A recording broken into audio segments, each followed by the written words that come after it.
का करता रे भाई? देखत नहीं खा मर्दे फाट गइल बा एक चिपकावा तनी बड़ी झांक लागता।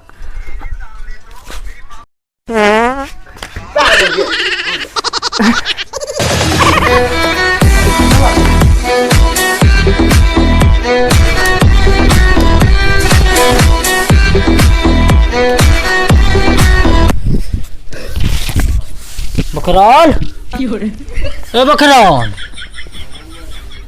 हाँ बोलो का करता रहो? बकरौल ए बकरौल, तो डरापा हमारा आँखों में डाल दो ना। डॉक्टर साहब करवन डाल देबो तो ठीक हो जाई। तू तो जानते बारा हमारा आँखिया से कम लौकिला। अच्छा हो चलो डालो ना, हमारा में जाई तो हम बताए। ठीक बा डालो। अच्छा आवा सूता जाए वहाँ पर डाल।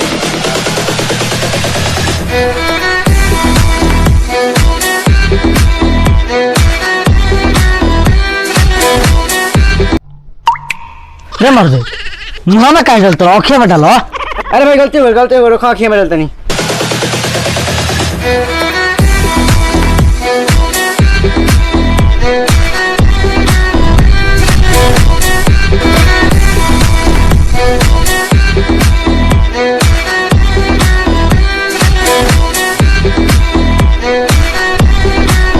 अरे ड्रॉप फेविकल।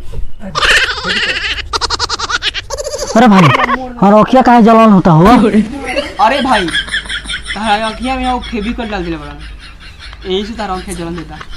अरे सर रे हमारा आँखों खुलो तुम्हारे से आँखों खराब कर से का रे साला फेविकल डाल दिले बता आँखा में बैक।